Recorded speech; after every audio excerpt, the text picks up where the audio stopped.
Hola a todos y a todas. Estamos en un nuevo capítulo de la serie Apego para todos, todas en 10 cuestiones clave. Y en esta ocasión estamos ya en el penúltimo capítulo, que es el 9, titulado ¿Qué puede aportar la psicoterapia en un proceso de reparación del apego? Bueno, lo primero de todo es clarificar, cuando hablamos de reparación del apego, nos referimos al proceso de transformación del apego desde un apego inseguro como punto de partida hacia un apego seguro. Y por concretar también alguna cosa, por matizar, antes de seguir, no debemos olvidar que el estilo de apego que desarrollamos, em, o que se desarrolla o que se genera, es en respuesta al contexto relacional. Es decir, desarrollar un apego inseguro, independientemente del tipo que sea, no es algo erróneo, no es un fallo como tal, ¿no? Sino que es algo ajustado al contexto, en este caso de inseguridad. Es decir, yo desarrollo un apego inseguro porque me encuentro en un contexto relacional inseguro, ¿no? Y esto es lo más adaptativo, ¿no? En ese momento. Entonces, al final son estrategias, ¿no? El tipo de apego, el estilo de apego, incluye determinadas reacciones automáticas y, en principio, son estrategias, ¿no? que nos permiten, bueno, adaptarnos a ese ambiente en concreto, a ese entorno. Por ejemplo, si no soy un niño, ¿no? Pequeño, y no se atienden mis necesidades afectivas, no se me da respuesta cuando estoy triste, cuando estoy nervioso, cuando estoy enfadado, disgustado, lo que sea. Por ejemplo, si lloro, ¿no? y me ignoran, lo que yo como niño pequeño voy aprendiendo es, por ejemplo, que no puedo contar con los demás para esto. Y esto, claro, repetido muchas veces, una y otra vez, poquito a poco, va generando que yo, no es que lo haga puesto, ¿no? Pero me lleva a ir como guardándome las cosas, ¿no? Voy dejando poco a poco de expresar, pues eso, me voy guardando las emociones y incluso quizá el proceso puede llevar a que yo en los años siguientes le quite importancia, ¿no? A toda la parte emocional, incluso que puede pasar que me vaya desconectando o que apenas les preste atención a las emociones, ¿no? Y todo esto pues, puede tener ciertas repercusiones que no sean buenas, ¿no? Para esa persona. Pero eso tiene el sentido de que eso se genere, es este contexto inicial. Ahora bien, cuando hablamos entonces de reparación o de transformación del apego, es porque ahora, en el presente, las circunstancias son otras. Si estamos hablando de un niño y queremos transformar el tipo de apego, el trabajo sí o sí es con los cuidadores principales, en primer lugar. Y luego ya se podrán trabajar algunas cosas con el niño, con el adolescente, con el menor, ¿no? Con el menor al cargo. Y si es un adulto, es lo que os decía, ¿no? Es porque ahora las circunstancias son otras, ¿no? Ya si estamos hablando de una persona adulta, pues ya no eres un niño, ¿no? Que tiene que hacer lo que puede con lo que recibe, sino que ahora es un adulto que puede tener un rol mucho más activo, por ejemplo, ¿no? Puede elegir sobre las relaciones, sobre la convivencia, sobre determinadas decisiones. Puedes tomar como adulto determinadas decisiones, poner distancia, por ejemplo, cuando lo necesitas con determinadas personas, acercarte más a otras, ¿no? Cuando somos adultos estamos en una disposición completamente diferente, ¿no? Para poder hacer todo esto. Y dentro de este rol activo, una posibilidad es bueno, decidir, ¿no? Querer transformar ciertas cosas, porque al final hablaba que se generan determinadas respuestas y patrones automáticos que tienen sentido en un contexto, pero luego al final, pasados los años, a lo mejor ya no son tan necesarias estas respuestas, ¿no? Incluso me están perjudicando de alguna manera. Entonces yo ahora como adulto, desde mi posibilidad de rol mucho más activo, puedo decir, por ejemplo, bueno, intentar hacerlo por mi cuenta, que yo siempre voy a invitar a esto, y como complemento, si hace falta, contar con ayuda, ¿no? de un profesional que me ayude durante un tiempo a hacer este proceso de transformación. Entonces, bueno, este sería uno de los caminos que llevan a iniciar un proceso de psicoterapia. Entonces, llegados a este punto, ¿no? ¿Qué puede aportar entonces la psicoterapia en un proceso de reparación, entre comillas, del apego? Bueno, en primer lugar, es el contexto que permite que comience el proceso. Y destacaría pues tres puntos, ¿no? Primero, el terapeuta inicialmente pues, va a hacer una valoración completa, o debería hacerla, claro, incluyendo aspectos del pasado, del presente. ¿Por qué? Porque esto es lo que le va a permitir, o a los terapeutas nos va a permitir, ayudar a comprender mejor a la persona que tenemos delante. Es decir, ¿no? Conocer la historia biográfica es fundamental en este sentido. Entonces, esto sería un aspecto. El segundo aspecto es que el terapeuta compartirá con la persona, también depende del modelo de psicoterapia, pero bueno, como lo hacemos en Grupo Laberinto, la formulación del caso, ¿no? La valoración que ha hecho, lo que entiende que está pasando, con qué tiene que ver, cómo se podría trabajar. Y también va a incluir esta formulación del caso pues una propuesta concreta de intervención. Decía Bowley, que es el padre de la teoría del apego, que los terapeutas debemos tener una verdadera comprensión de los problemas del paciente y de lo que estamos intentando hacer. O sea, el mapa lo tenemos que tener muy claro inicialmente. Y el tercer punto que puede aportar, o claves, ¿no? Para lo que puede aportar la psicoterapia en un proceso de transformación o reparación del apego, es lo fundamental, es la relación de confianza. La relación de confianza que se establece entre el terapeuta y la persona que acude a nuestra consulta es lo que posibilita que esta consulta, en el contexto que sea, ¿no? Ya sea un contexto privado, público, donde sea un espacio seguro. Y claro, cuando nos encontramos en un espacio seguro podemos hacer muchas cosas, ¿no? ¿A qué me refiero? ¿Qué cosas podemos facilitar que ocurran? Pues que la persona recuerde ciertas cosas, que pueda reflexionar, que sea un espacio que ayude a dar sentido a las cosas que han pasado, a sus sensaciones, a sus pensamientos, a sus emociones, a su cuerpo, ¿no?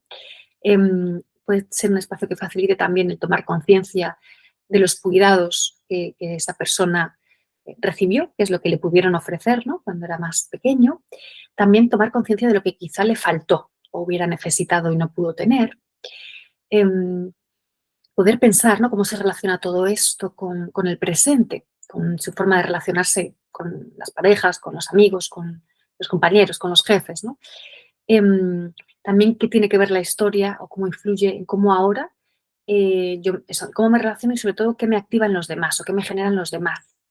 También, por supuesto, cómo se relaciona lo anterior con los patrones de relación que, por ejemplo, a veces establecemos una y otra vez, ¿no? Cuando hay patrones o entramos como en bucles y tenemos diferentes relaciones, pero todas se parecen mucho.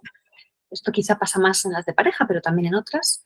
Y acaban pasando siempre las mismas cosas, ¿no? Esto muchas veces pues tendrá que ver con cosas de atrás, ¿no? Y también, bueno, el terapeuta puede aportar nuevas perspectivas.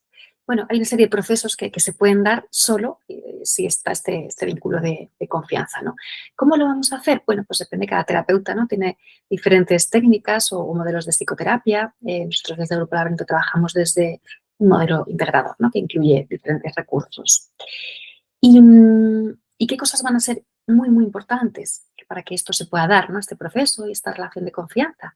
Bueno, que el terapeuta, desde su sistema nervioso, en calma, ayude a la persona, pues eso, a entender su propio sistema nervioso, sus respuestas, cuando la persona se sale de su ventana de tolerancia emocional y entra, ¿no? en estados de hiperactivación, de lucha, de huida, ¿no? Y cómo se traduce esto en el día a día, o cuando la persona sale de ventana de tolerancia, pero más en estados de hipoactivación, ¿no? Más de estar bloqueado, con muy poquita energía.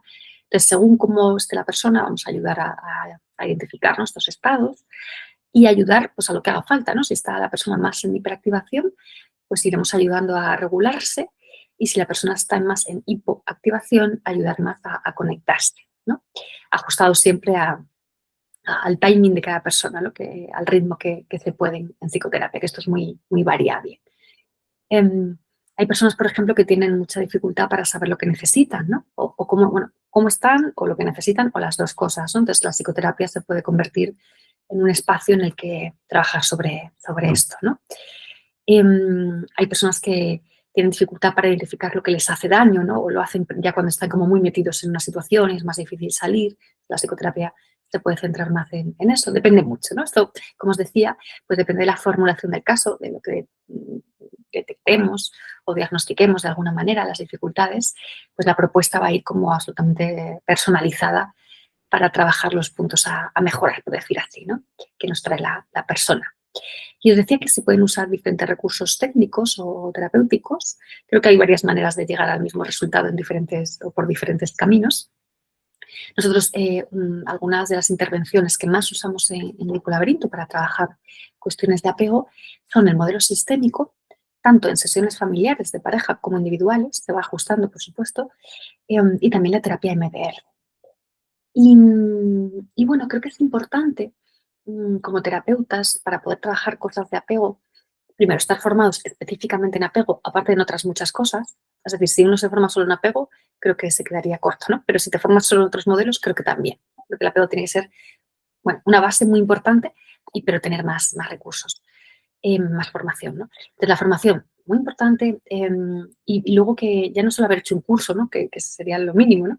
Pero haber estudiado sobre ello, ¿no? Cuando hablo de estudiado me refiero a la lectura, pues, de los autores principales, tanto del inicio de la teoría, ¿no? Conocer a Bowley, no conocer a Bowley, sino lo que contaba o lo que explicaba Bowley, ¿no? En sus manuales, o a Mary Ainsworth, ¿no? Que son la padre y madre de la teoría del apego.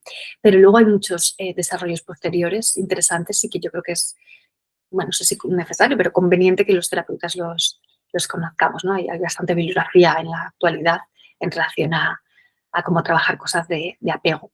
También, aparte de la formación y del trabajo propio de estudio, ¿no? Y de lectura, creo que es relevante y recomendable que el terapeuta, para que quiera trabajar cosas de apego, haya tenido supervisiones con otro terapeuta más especializado, ¿no? O con más experiencia. Esto depende del trabajo, ¿no? El terapeuta, pues, puede ser en su centro de trabajo, ¿no? Si hay otros compañeros que tengan un poco este perfil, y si no, pues con supervisores externos, ¿no? Y luego, muy, muy importante, que lo nombro al final, pero no porque sea menos importante, es que el terapeuta se haya trabajado su propia historia de apego en la medida que haga falta. Porque si no, bueno, van a saltar interferencias de alguna manera, y lo más preocupante de esto es que no nos demos cuenta los terapeutas, que nos estén saltando cosas nuestras y no tener conciencia de ello, ¿vale? Esto, bueno, puede entorpecer mucho el trabajo terapéutico. Y bueno, por ir terminando, em, sobre qué cambios, o algunos son ejemplos, ¿no? Lo que os voy a contar ahora, pero bueno, algunos de los cambios que se van notando cuando una persona, pues, decide en psicoterapia, decir, bueno, yo quiero trabajar X cosas de apego, ¿no? Y os voy a leer frases literales, ¿no? Por no cambiar la expresión, de algunas personas que han trabajado cosas de apego, para que tengáis ejemplos, ¿no? Reales. Entonces, por ejemplo, os voy leyendo. Bueno, una persona comentaba: siento que me conozco mejor a mí mismo, con mis luces y mis sombras, y me siento menos confuso. Otra persona comentaba: tengo mucho más claro lo que quiero, sé detectar las banderas rojas a la legua y me voy en la otra dirección. Otra persona comentaba: siento que puedo aportar a los demás, paréntesis, algunos, y otros me pueden aportar. Ya no siento que estoy mejor sola. Otra persona decía: he dejado de relacionarme con todos los chungos que me encontraba por el camino. Dos más tengo. No sabía que mi terapia personal iba a ayudarme tanto en la relación con mis hijos. Me noto más paciencia y armonía por dentro. Y el último ejemplo que he traído es: ya sé que hay cosas que no tengo por qué aguantar, o por lo menos puedo decidir cuándo me quedo y cuándo me voy. Por ejemplo, en la relación con mis padres. Bueno, son algunos ejemplos, ¿no? Pues que pueden ayudar a saber, ¿no? Cada persona es diferente, ¿no? No todo el mundo va a tener el mismo resultado o el mismo efecto, el trabajar cosas de apego, pero desde luego es la experiencia, ¿no? de los terapeutas del Grupo Laberinto y de la mía propia, de los procesos de psicoterapia, que hay un cambio significativo. En general, cuando se hace psicoterapia, ¿no? Y si estamos hablando de cosas de apego, lo va a ver. Y ese es el objetivo también, ¿no? Trabajar cosas, porque la inversión que supone de tiempo, de energía, si estamos hablando a nivel privado, económica, pues tiene que rentar, ¿no? Siempre. Entonces, bueno, cada uno tiene que tener claro cuáles son sus objetivos y que el terapeuta sepa cómo ayudar a la persona a ir acercándose a los objetivos, ¿no? No va a ser una cosa rapidísima, probablemente, va a llevar un tiempo, ¿no? Pero se tienen que notar estas mejorías. Y bueno, termino con una frase de Bowley, os decía, el padre de la teoría del apego, que, bueno, me gustan todas las frases que de Bowley, pero bueno, por traer alguna para cerrar, decía: a menos que un terapeuta pueda capacitar a su paciente para sentir algún grado de seguridad, la terapia no puede empezar siquiera. Entonces, bueno, más allá de los recursos técnicos, de la formación, todo esto que contábamos, ¿no? Digamos que de persona a persona tenemos que poder transmitir esta seguridad, y desde ahí, o que esto se empiece a generar, porque obviamente no va a ser de un día para otro, bueno, podemos trabajar muchísimas cosas, ¿no? A nivel de psicoterapia. Así que, nada, esta es el episodio, ¿no? Que os quería compartir, el número 9, y espero que, bueno, que os haya resultado de interés, que os pueda aportar alguna cosa, alguna información que no teníais, alguna duda incluso, curiosidad. Bueno, y nada, nos vemos en próximos episodios. Un saludo.